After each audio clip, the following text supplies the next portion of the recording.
prinsip yang digunakan di dalamnya. Mungkin nanti teman-teman bisa sharing terkait. Tadi mungkin Ibu sudah sempat sharing dengan Bu Titi terkait dengan wujudkan moral dan dilema etika. Mungkin kalau bahasa-bahasa barunya istilahnya masih baru Ibu ya. Nanti di sini kami coba menegaskan dengan Ibu terkait dengan keputusan yang sudah diambil di SMK Negeri 2. Mungkin itu Ibu, mungkin nanti dari teman-teman terkait dengan memulainya seperti apa, mungkin kita bisa sambil jalan Ya, mohon izin ya, kalau itu kan Ibu menetapkan harus hadir waktu jam 7. Kebetulan ada guru yang datangnya jam 8. Nah, kira-kira Ibu mengambil keputusannya bagaimana dengan guru ini? Oh, hanya Jadi, ketika ada sesuatu yang tidak pas dengan gitu. Mungkin bisa Ibu kemukakan gitu kan masalah yang Ibu alami untuk proses selama memimpin di SMK 2.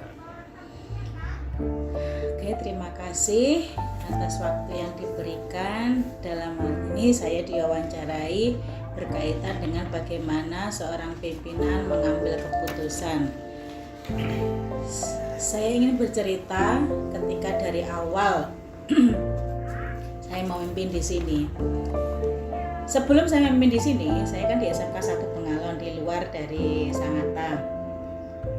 Dan image semua kepala sekolah menurut saya ya, dan ini seperti yang saya rasakan, itu melihat SMK Negeri 2 Sangatta adalah grade-nya itu sudah nomor 1 lah di Kutai Timur ya.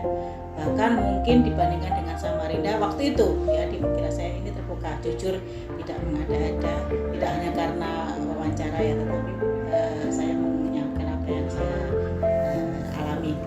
Itu di pikiran saya itu seperti itu, dan teman-teman juga seperti itu. Apalagi di waktu itu SMK Negeri 2 Sangatta Utara pertama dipimpin oleh Pak Yaya yang sudah kredibilitasnya tidak kita ragukan, dan kemudian Pak Taufik yang juga kredibilitas tidak diragukan, dan itu bagus. Apalagi dengan anak-anak SMK Negeri 2 Sangatta Utara, taruna SMK Negeri 2 Sangatta Utara yang sangat terkenal dengan ketarunaannya di mana-mana.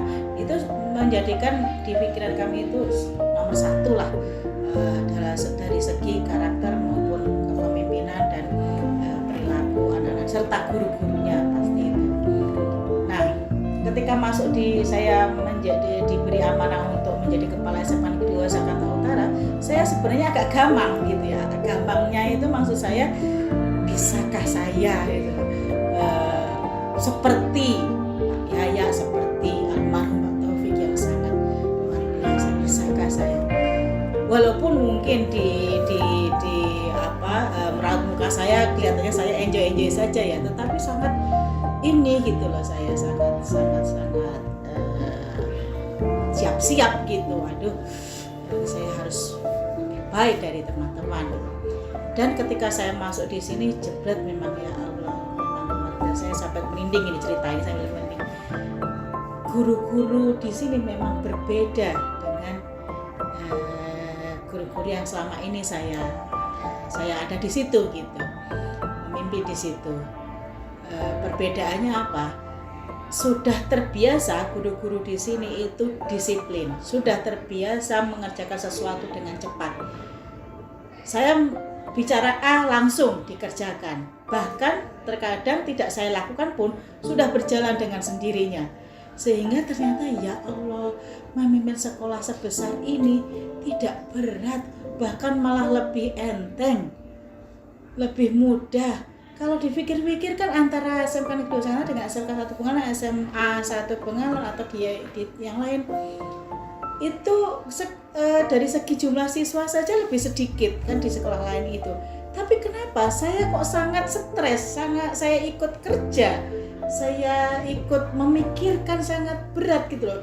Kadang-kadang persoalan siswa juga saya memikirkan, persoalan guru saya juga memikirkan, pasti ya kalau guru sekolah harus memikirkan. Tetapi itu semua saya yang dan guru-guru semua juga tertuju kepada saya gitu.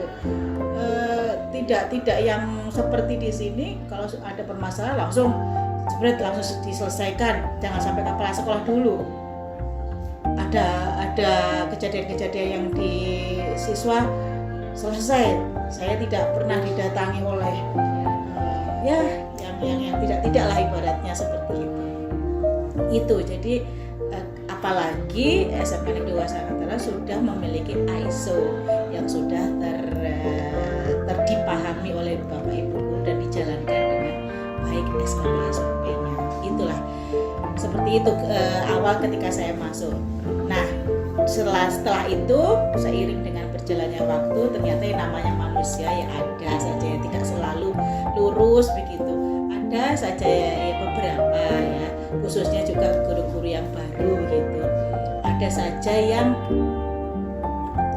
kalau saya melihat pada ibu-ibu ya, alasan klise itu selalu saja ada, sama dengan di mana-mana seperti itu. Anak saya kecil, anak saya sakit, anak saya harus saya ngantar anak saya seperti itu. Jadi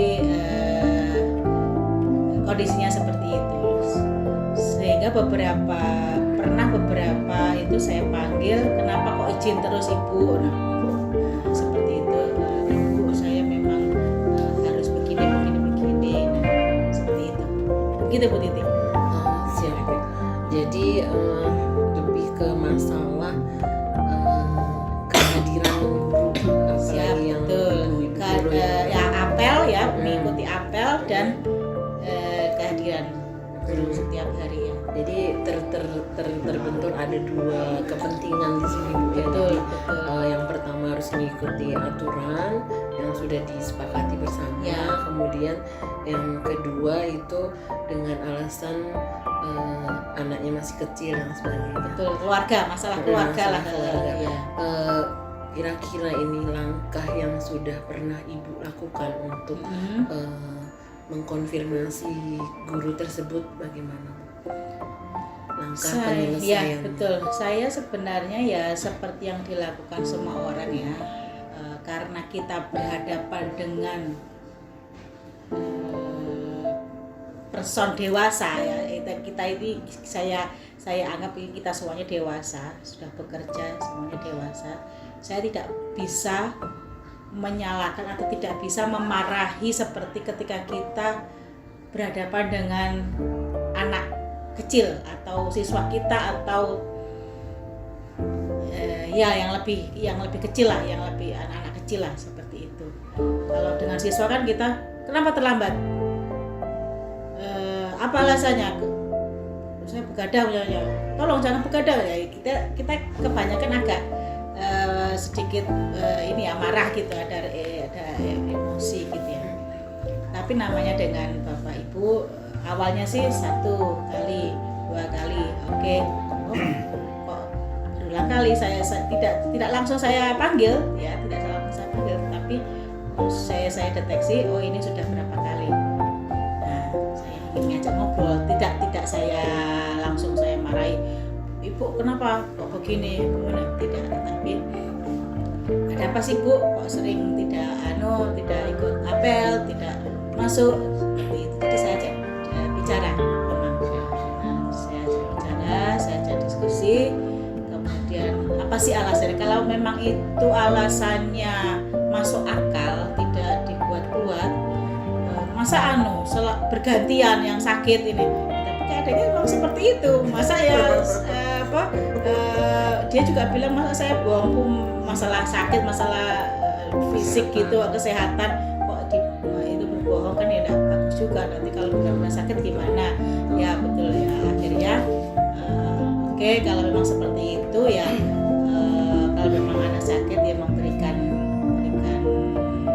izin, ibu melaporkan bahwa tidak masuk. Kalau bisa, kalau ada saudara atau apa yang bisa menggantikan menjaga itu dulu, maksud aja hanya ngajar habis itu pulang tidak apa-apa seperti itu. Oke. Terima kasih banyak Bu Puji, luar biasa yang Ibu hadapi, bagaimana dalam proses menghadapi aturan yang harusnya Ibu sebagai pimpinan harus menegakkan aturan itu kan berarti dengan keadilan, artinya Ibu merasa bahwasanya seorang guru dengan guru yang lain kan harus adil tuh. Semua masuk pagi, semua masuk pagi semua tuh ya. Tetapi di sisi lain ibu pun merasa kasihan nih sama seseorang nih, kan? Karena terlambat itu Bu ya. Mungkin bisa jadi, mohon maaf saya potong ya. Siap. Bisa jadi kalau seperti itu kadang-kadang saya kaitkan dengan agama ya.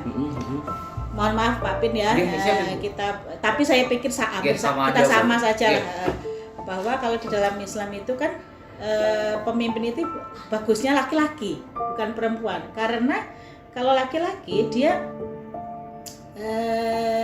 kalau perempuan kan banyak dengan hati gitu ya, banyak keperasaan yang mencampur adukkan dengan aturan itu. Nah itulah makanya ketika menghadapi sesuatu yang saya berharap bapak atau ibu ini tidak tersinggung atau tidak sakit hati ketika saya tegur atau saya ajak bicara gitu. Jadi gini Bu, apapun yang ibu lakukan itu tidak salah. Betul. Ibu kasihan sama-sama terhadap seseorang itu pun tidak salah. Ibu merasa adil itu pun juga benar. Di dalam situasi ibu yang ibu hadapi ini tidak ada keputusan ibu yang kami anggap itu salah, tidak ada. Jadi sebenarnya yang ingin saya tanyakan ibu lebih dalam lagi adalah proses ketika ibu merasakan bahwasanya seseorang itu kasihan, orang ini sakit dan sebagainya, mungkin setiap hari dia terlambat mungkin, bahkan mungkin kalau saya ambil contoh lain mengantar anak, mungkin saya tiap hari mengantar anak dan tidak bisa mengikuti apel. Nah, yang ibu lakukan atau ibu rasakan terhadap itu bagaimana sih Bu perasaannya ibu itu? Itu yang ingin saya anukan dulu. Ya Ibu, monggo Ibu. Ya, kalau bertanya masalah perasaan, sebenarnya sih walaupun perempuan, tetapi tetap saja kita ini manusia normal. Ketika ada yang tidak pas seperti yang kita inginkan, ada perasaan kecewa ya, ada perasaan tidak suka gitu ya. Maksudnya tidak suka ini dalam tanda kutip ya, tidak bukan benci atau apa dengan orang itu, tidak, tapi dengan perilakunya itu kok hari ini anaknya sakit, besok kakaknya lagi sakit, besok kok seperti itu terus gitu loh. Tapi ya saya kembalikan, ya sih namanya kesehatan kan kita tidak tahu gitu ya. Itu sebenarnya sih ya bukan ya berdasarkan mungkin bisa, tetapi memang kalau di dalam kehidupan kita kan tidak bisa menyamakan satu dengan yang lain gitu loh. Kalau saya merasa alhamdulillah yaitu saya ibaratnya saya kan sudah melalui itu semua. Dulu itu ketika saya anak saya kecil-kecil 2 itu kok alhamdulillah sehat selalu sehat gitu loh, tidak begitu ya. Itu dia namanya orang kan tidak sama, bisa jadi kan memang dari lahir sudah ringkih dan sebagainya sehingga dia punya lemah di dalam fisiknya seperti itu gitu. Ya awalnya sih ya memang agak sama seperti yang lain, tidak suka juga gitu loh. Gimana sih kita ini jadi contoh, guru ini jadi contoh kepada anak-anak aja benar-benar kita wajibkan untuk datang, bahkan kalau terlambat mereka dapat cap 645, tim 4645, masa gurunya lebih dari itu gitu. 745. Dalam prosesnya ibu yang ibu rasakan seperti itu Bu, ibu tentu dalam proses ngobrol dengan beliau yang tadi terlambat itu, ibu sudah lakukan obrolan, ibu sudah lakukan mencoba mengambil fakta-fakta yang bagaimana beliau bisa terlambat. Dalam prosesnya itu pun apa sih yang ibu ambil dalam situasi itu gitu terhadap putusan itu Bu? Ya, seperti yang saya katakan tadi bahwa saya mengajak diskusi dengan dia, beliau mengobrol, kemudian berharap bahwa kalau memang itu terjadi segera mengambil keputusan untuk minta ganti kepada kurikulum, maksudnya ganti itu minta ganti jam untuk sementara. Mungkin siapa dulu yang suruh maju seperti itu. Luar biasa sekali. Dan kalaupun memang tidak bisa itu mentok, segera berikan tugas kepada anak-anak gitu. Oh ya, siap. Jadi Tetapi kebanyakan teman-teman sudah kok saya berikan ke ada yang waktu itu sudah langsung saya berikan ke anak-anak dulu. Kenapa langsung diberikan ke anak-anak? Saya bukan tidak percaya kepada anak-anak, tetapi kan kalau mereka itu bisa jadi dengan sesama itu menggampangkan gitu loh. Nanti aja dikerjakan, nanti aja kita main-main dulu gitu. Nah, makanya saya sampaikan ke ibu atau bapak yang sedang izin itu, tolong jangan diberikan langsung kepada anak-anak, diberikan sertifikat atau wakaf kurikulum gitu.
Benar Pak.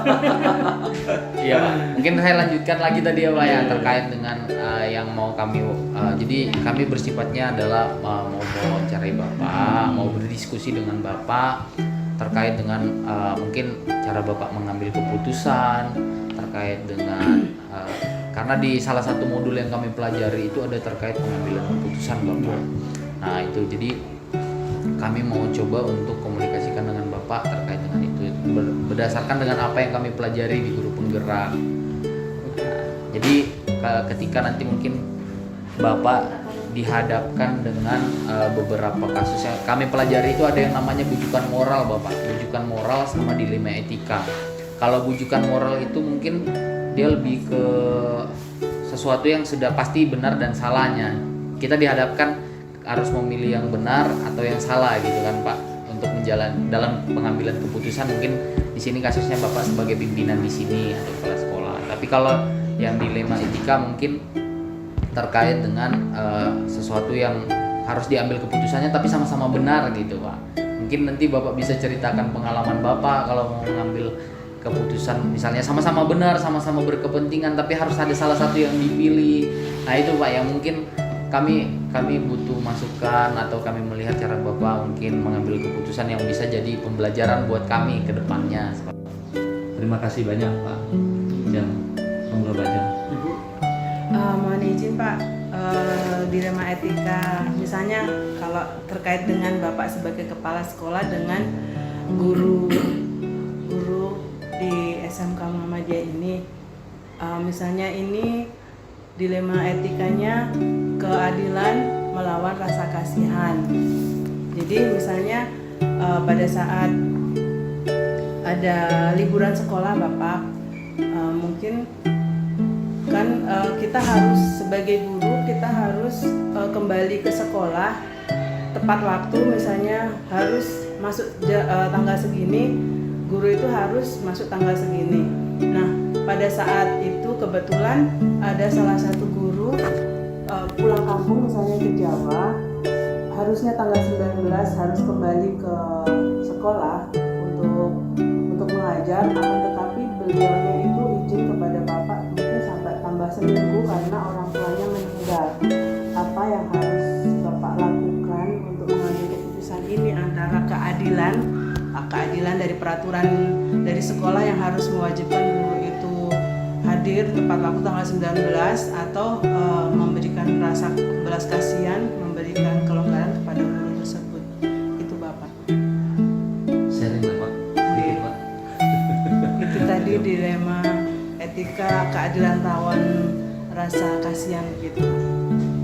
Baik, Pak. Saya prinsip saya gini guru, saya tahu ke kurikulum. Yang penting anak dimasuk, guru ada, di dalam itu diajari apa saya nggak urus. Kualitasnya nomor 2. Yang penting anak itu mendengarkan, ada masukan dari siswa. Misalkan dapat satu ilmu nggak apa-apa.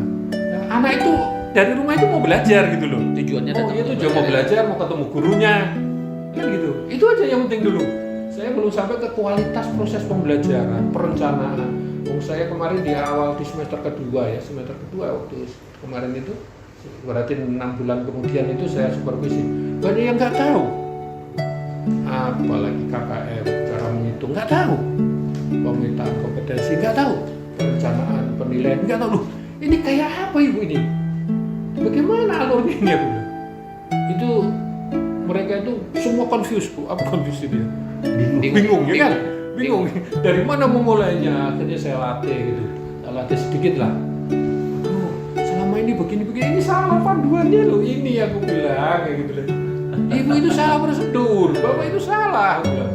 Sekarang mau remedi, saya bilang gimana menganalisis bahwa siswa ini remedi yang mana, KD yang mana bisa? Kalau caranya penilaiannya seperti ini, nggak tahu karena nggak ada dianalisis hasil penilaian anak, hasil pekerjaan anak gitu. Tahu-taunya nilai global. Waduh, ini kan zaman primitif ini aku. Ketemu gurunya ya kan gitu. Oke, masuk ke ke dilema etik ya. Iya. Sebetulnya kalau saya dari pandangan dari sisi politis dan dari sisi praktisnya ya. Iya. Amin. Artinya bagaimanapun juga jabatan itu bagian dari politik ya. Bukan politik, partai politik. Iya, politis dan praktis Pak. Ya, artinya istilahnya kan begitu. Nah,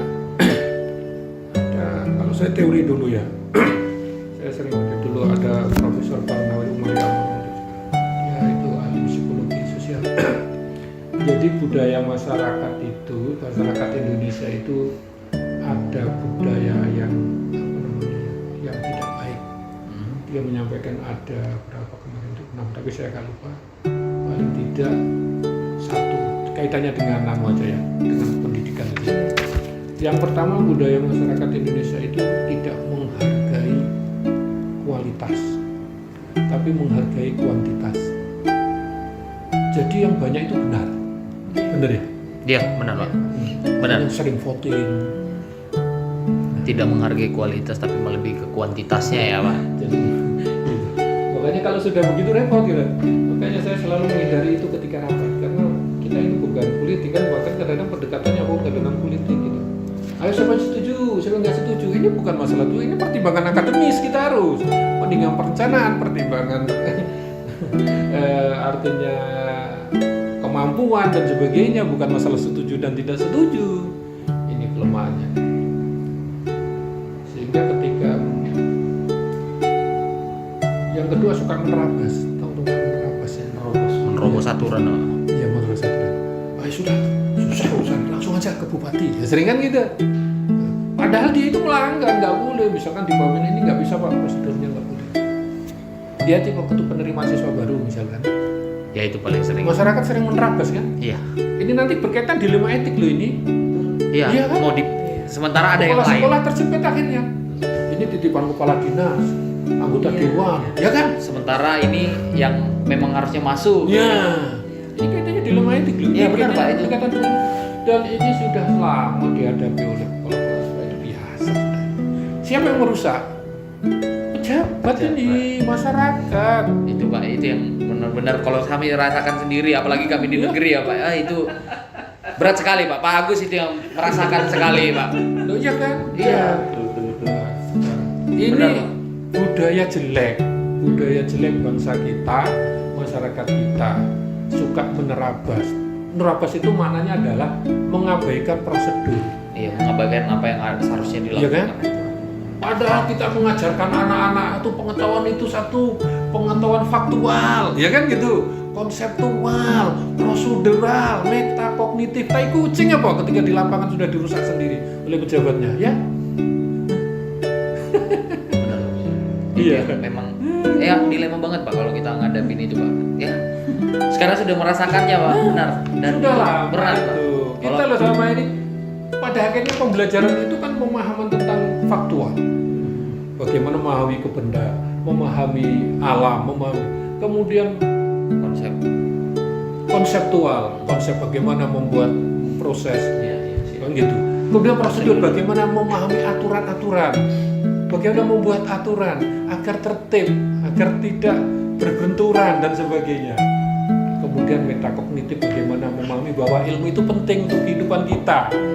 Ini loh, ini sudah betul-betul ini fisiologi tentang filsafat alam, ilmu pengetahuan yang sangat mendalam. Yang mana selama ini yang kita geluti gitu loh, itu rusak sendiri. Itu yang disebut yang diterabas itu tadi. Nggak peduli, sudah pokoknya masuk gitu kan. Nah itu budaya. Budaya buruknya kita ya Pak ya. Ya itu banyak lah. Kita kesini ya, masuk ke sini. Nah kalau kadang kalanya memang kalau menghadapi dilema etika, kaitannya itu tadi dari Ya, dulu ya, benar, itu dulu ya. Itu biasanya itu makanya sistem itu kadang-kadang memberikan ruang ya, ruang apa namanya itu? Celah gitu ya Pak. Ya lah kayak apa namanya itu? Kesempatan Ke, gitu. kalau kita di PPDB itu apa di pinggir itu lingkungan apa? Zonasi. Zonasi, Iya. pembinaan Siap, lingkungan siap. kan gitu ada kan? Nah, itu sebetulnya kan Memberikan kesempatan buat ya, yang agar yang seperti itu bisa diakomodir. Akomodir. Apalah istilahnya lah nggak tahu sudah. ya. Memang kami juga di sini menghadapi dilema-dilema dari luar seperti itu sudah luar biasa dan luar. Tapi saya usahakan saya minimalin mungkin ya. Tapi kalau di dalam Pak, keputusan kaitannya keputusan guru ya siswa ya, kaitannya dengan internal ya, Iya. internal di sekolah. Kami kalau saya pribadi saya ya selama ini saya alami, saya selalu mengabaikan tentang dilema etika ini. Karena apa? Ya itu tadi. Ya saya kembalikan ke prosedur aja. Contoh yang saya tanyakan tadi ya, Pak, saya terlambat ya. Iya. Alasannya apa? Kan alasannya ada dua. Paling nggak ada dua lah minimal. Kapal belum ada. Memang kapal habis. Aku bilang itu aja. Memang berarti orang hidup nggak punya perencanaan, sudah tahu jadwal kapal. Ibunya sakit, gitu kan? Terhadap izin mau sakit, nggak ada kapal, nggak karena apa? Selalu saya sampaikan, wajib mencari guru penggantinya. Keputusan yang Bapak ambil itu benar. Itu di awal sudah. Moral Iya. sudah. Nah, sudah silakan, tetapi proses pembelajaran tetap jalan. Ibu ditunggu guru, anak-anak di sekolah, ya kan gitu kan? Nah, gitu. Kalau saya seperti itu. Intinya kan Pak, kalau dari Bapak itu kan solusi sudah disampaikan kan? Iya. Pak? Intinya iya. sudah ada Tapi solusi. toleran. Artinya Iya. kita sudah menghargai lah secara etika, masuk nggak punya perasaan ada orang. Iya, tetap. Sudah, tapi tetap harus berkoordinasi dengan guru piket dan guru menyampaikan bahwa kami nggak masuk. Ini nanti wajib pengganti gurunya cari gitu. Nggak tahu sesama guru terserah. Pokoknya ada proses di dalam pembelajaran di kelas itu. Jangan sampai anak menunggu tanpa Penjelasan yang pasti. Iya. Tapi benar Pak. Jadi kembali keputusannya itu mengutamakan murid ya Pak ya. Iya iya. Coba Kita sebetulnya pendidikan utamanya murid. Nggak ada apapun juga program di pemerintah mulai A sampai Z tetap proses adalah kembali murid. Bagaimana proses pembelajaran Pembelajaran itu berjalan. Itu Dan- intinya. Dan Nggak pengambilan usah pamer gedung megah, Iya. nggak urus itu. Ya untuk apa? Kadang jadi gudang nggak terurus. Iya, benar Pak. Ya. Saya rasa setiap keputusan Bapak itu udah jelas ya Pak, dalam artian tidak hanya mengambil keputusan itu, oh ini aturannya sudah seperti ini, tapi sudah diberikan solusi-solusi ya Pak ya. Supaya kita sudah berusaha. Solusi yang ada itu sudah bisa lah istilahnya menampung semua keluhan dari guru-guru. Oh saya tidak bisa datang, ya udah cari guru Iya. penggantinya seperti itu ya Pak ya. Iya. Prosedurnya seperti itu, tetap berjalan. Oh siap, berarti ada yang bisa kami ambil gitu kan Pak, dalam artian ya semua peraturan itu tetap jalan dengan ada solusi-solusi yang lain yang bisa di ini, dan tanpa mengesampingkan aturan utamanya dan tujuan utamanya yang belajar. Terus pertanyaannya apa lancar? Ya enggak juga. Iya. Terutama di guru-guru produktif karena keterbatasan juga. Guru ya Pak, keterbatasan guru ya. Makanya kemarin juga sampai gini ya. Ada satu guru saya suruh ngajar 2 kelas. Berarti itu tantangannya Bapak ya, kekurangan guru Misalkan ya. ya itu tadi, misalkan ada guru sudah 2 kelas diatur. Berjejer aja kelasnya kan, oke. Di sini suruh gini, sini. Yang penting anak itu tahu proses. Selalu segitu. Jangan anak nggak diurusi di sini, nongkrong di depan guru itu. Pokoknya ada gurunya. Walaupun misalkan dari 45 kali 3 misalkan ya tadi misalkan 70 menit apa sebelum. Oke. Halo. Ya, salam. Terima kasih Pak Jamari, sekali lagi kami ucapkan. Ini banyak Pak apa yang bisa kami ambil, apa yang tadi juga saya catat banyak hal dari Bapak, banyak hal yang bisa kami ikuti juga Pak dalam ini, terutama komunikasi ya Pak, ya, kooperatif. Itu yang mungkin memang salah satu hal yang paling perlu dibangun dari kami. Ini bisa bagaimana berkolaborasi dengan orang lain, komunikasi dengan orang lain dengan baik, itu yang memang perlu kami jalin Pak, dan memang kami masih belajar untuk tahapan itu, tapi saya yakin nanti ke depannya pasti kami bisa. Dan sekali lagi kami ucapkan terima kasih untuk waktunya Pak Jamari meluangkan untuk sharing dengan kami terkait dengan pengalaman Bapak yang sudah disampaikan kepada kami. Mungkin kami setelah ini mau kembali ke sekolah Pak, mau izin pamit. Mungkin habis ini bisa dokumentasi kami, kita foto Pak, mungkin berfoto bareng nanti. Di sini duduk aja Pak, nanti berfoto bareng nanti untuk dokumentasi. Dan sekali lagi Pak, terima kasih banyak Pak Jamari ya mewakili teman-teman untuk komunikasi ini.